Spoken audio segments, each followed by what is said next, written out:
Oi, pessoal! Hoje eu vou explicar sobre as vanguardas europeias e o que cada uma delas trouxe de inovador para a arte e para a literatura. Bom, são 5 as vanguardas europeias, que são surrealismo, cubismo, futurismo, dadaísmo e expressionismo. Esse é um tema que cai muito em literatura nos vestibulares, então é bom dominar esse assunto e se você quer arrebentar em literatura, fica aqui comigo que eu vou explicar tudo o que você precisa saber a respeito das vanguardas europeias. Então, vamos entender em primeiro lugar o geral. O que foi esse movimento, como ele surgiu, o período em que surgiu, né, o contexto, e o que significa a palavra, né, vanguarda, o que significa, né? Então, no século XX, com as revoluções industriais, com o capitalismo financeiro, o tempo todo inovações para lá e para cá, o rádio, o surgimento, né, do rádio, TV, música, cinema e, né, várias inovações o tempo todo, assim, tudo se torna mercadoria.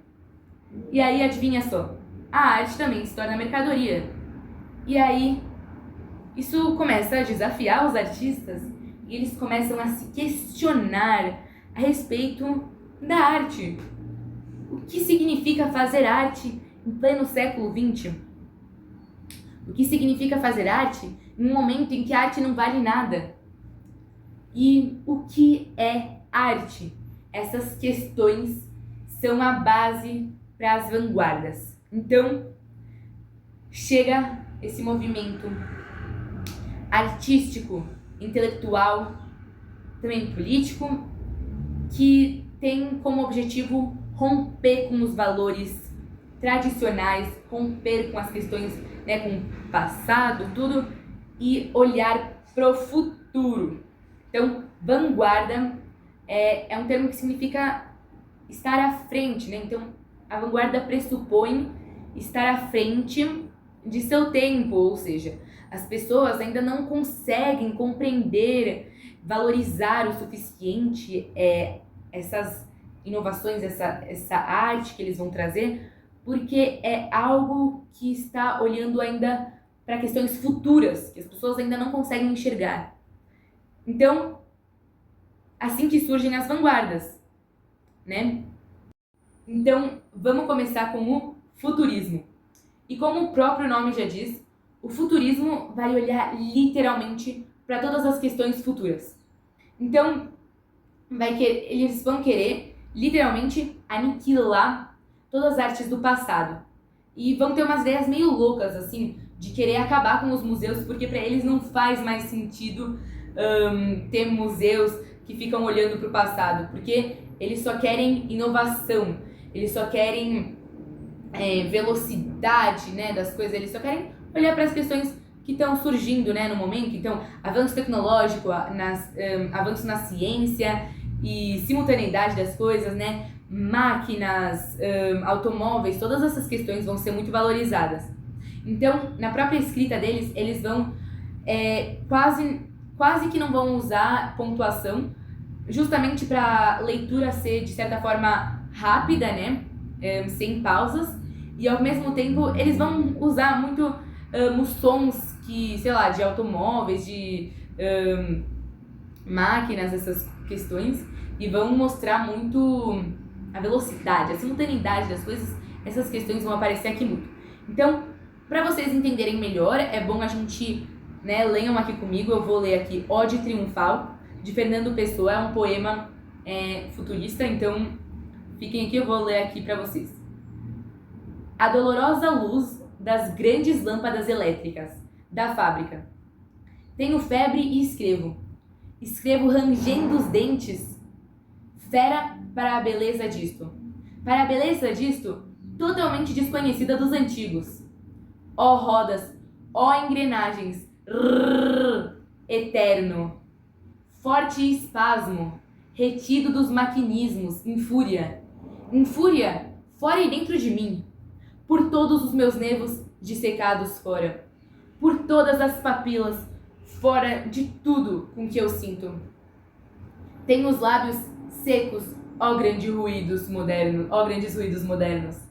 De vós ouvi demasiadamente de perto, e arde minha cabeça de vós querer cantar com excesso, de expressão de todas as minhas sensações, com um excesso contemporâneo de vós, ó máquinas, ó fábricas, ó laboratórios, ó music halls, sei lá, ó Luna Parks, ó couraçados, ó pontes, ó docas flutuantes, na minha mente turbulenta e incandescida.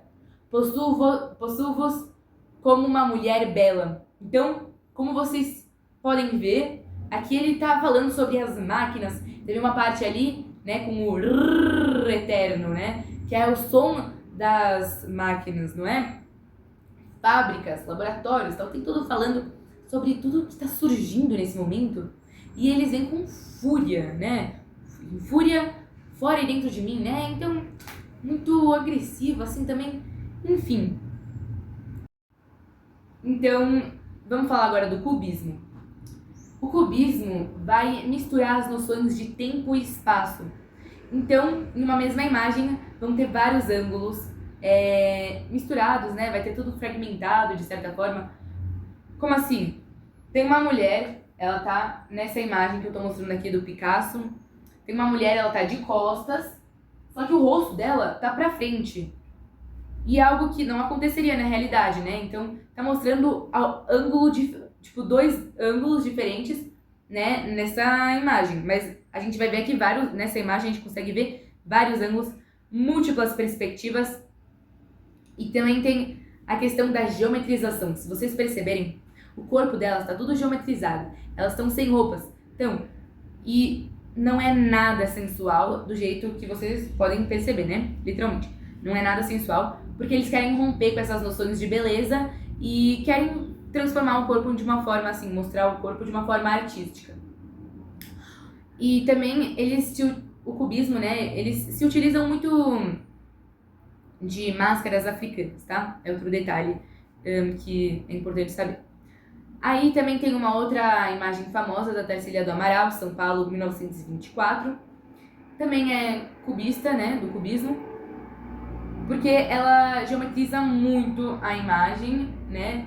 Então, literalmente tudo aqui tá geometrizado, as formas, só tem forma, parece até que é tudo matemática, assim, né?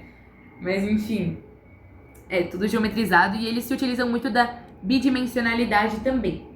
Agora vamos ler Hípica de Oswald de Andrade, tá bom? Pra gente entender também como funciona na própria escrita, né, no cubismo. Saltos recordes, cavalos da penha, correm jockeys de Genópolis, os magnatas, as meninas e a orquestra toca chá na sala de coquetéis. Então, vocês podem ver que parece que não tem sequência narrativa, literalmente. E tudo muito, sabe, misturado, assim, parece tudo fragmentado de certa forma, não tem uma sequência. E esse é o objetivo mesmo do cubismo, né? Então é mostrar múltiplas perspectivas e misturar várias questões, né? Tempo e espaço. E é isso, né? Tudo fragmentado aqui, como vocês podem ver. Então, vamos agora ver o expressionismo. E como o próprio nome já diz, expressionismo vai reforçar a questão da expressão, né? Expressar o que o artista está sentindo naquele momento. Então, vão ser sempre sentimentos muito negativos. Então, tristeza, angústia, raiva, todas essas questões vão aparecer nas obras de arte, todas as obras, né? Dos expressionistas. E justamente são sentimentos muito negativos porque o expressionismo surge na Primeira Guerra Mundial, né? No contexto da Primeira Guerra Mundial. Então, todas as pessoas estão muito abaladas por conta da guerra e os sentimentos são realmente negativos. E aqui vai aparecer justamente isso. Então, tem uma liberação violenta das emoções, uma deformação do real e a perda do controle consciente. Por que uma deformação do real? Porque o artista não vai mostrar o que está realmente acontecendo, ele vai colocar todas as emoções e todos os problemas internos dele naquela imagem ou naquela obra. Ele vai expressar tudo aquilo de uma forma que pode ser totalmente outras questões. Ele está vendo coisas que uma pessoa comum que estaria vendo a mesma situação não ia ver, por exemplo. Então, a imagem mais famosa do expressionismo é O Grito, de Edvard Munch. Como vocês podem ver, né, as cores são vibrantes, vermelhas. Então, eles sempre se utilizam muito de cores muito fortes, né, para expressar muito a emoção, tudo. E vocês podem ver, né, a pessoa que tá lá na frente, ela tá tipo assustada, sei lá, né, assim, né. Então, a expressão é muito clara, assim. E isso, né, mostra, né, um medo, angústia, ciúmes, todas essas questões podem aparecer nas obras de arte no expressionismo.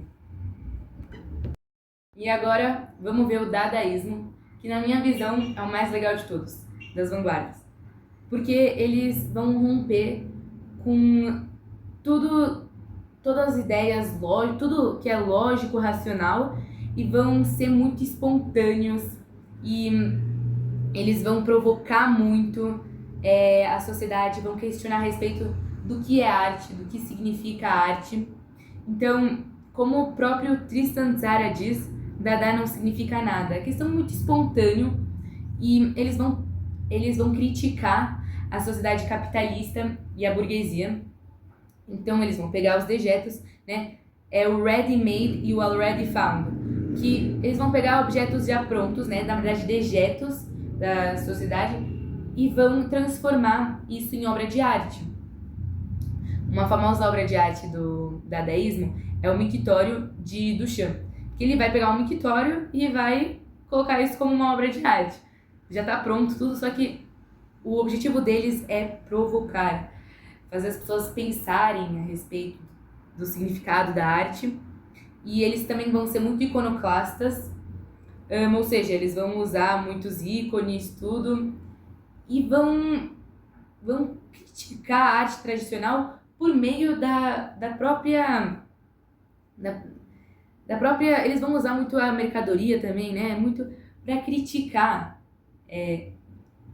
toda a questão, né, como a sociedade capitalista por meio das características capitalistas, eles vão criticar o capitalismo. Então, sabe aquela imagem lá das latinhas de sopa, tudo junto, assim? Eles vão se utilizar muito disso, mas na verdade eles estão fazendo uma crítica à sociedade capitalista e eles querem abolir com tudo que faz sentido e tudo que é lógico, tudo que é racional. Então, eles pegam tudo que já está pronto, de certa forma. Eles não criam, né? Eles pegam e questionam. Então, tem um poema, né, de Oswald de Andrade, Os Selvagens, né? Ele literalmente copia um pedaço da carta, né, lá dos portugueses, Pero Vaz de Caminha, enfim, ele copia um pedaço de uma carta lá bem antiga. Mostraram-lhes uma galinha, né, os selvagens, né, se chama. Mostraram-lhes uma galinha, quase haviam medo dela e não queriam pôr a mão, e depois a tomaram como espantados. Então, ele copia, só que sempre tem alguma coisa nova, porque é outro período, outra época, e também já tem o desenvolvimento das ciências, tudo. Então, já essa mesma cena pode ser vista de outra forma, porque é outro período, né?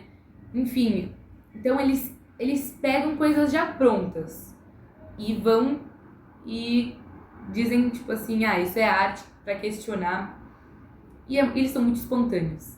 É isso. Dada não significa nada, como o próprio Tristan Tzara diz. Bom, agora vamos ver o surrealismo, que é a última vanguarda das 5 vanguardas europeias. E os 3 artistas que, né, os mais famosos do surrealismo são André Breton, Luiz Buñuel e Salvador Dalí.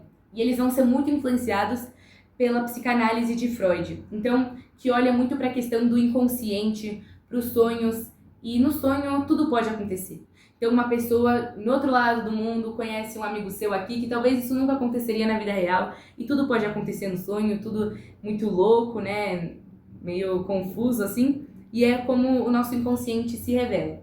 Então, para Freud, a psique humana, né? O eu é formado pelo ego, que é a vigília, a razão, o superego, que é o controle moral e social, o id, que é o inconsciente, que ele tem muito mais força do que a gente tem noção que ele tenha, né, na nossa vida. Então, o inconsciente ele é formado pela pulsão de vida, então é pelos seus desejos, prazeres, tudo, né? Não, é pelo prazer, né? Busca pelo prazer e o desejo, tudo que você sente tudo que te falta, né? Então, as artes surrealistas, elas vão mostrar coisas muito loucas, assim, misturando, surpreendendo a gente, né? Então, em um filme, de repente, pessoas muito elitizadas começam a se comportar como animais, assim, sabe? Uma bagunça, do nada, tudo... E nada é claro, parece tudo muito confuso, uma mistura de questões e, enfim. E o próprio dramaturgo Antonin Artaud dizia que o surrealismo não é um estilo, né? Ele dizia o grito é o grito da mente que se volta para si mesma. Mostrando que, na verdade, é o inconsciente o tempo todo tentando se mostrar, se revelar. Então, o André Breton, ele cria a escrita automática, em que a pessoa escreve um monte de coisas, assim, que vem na mente dela, aleatórias, e aí o psicanalista consegue analisar o que está passando no inconsciente.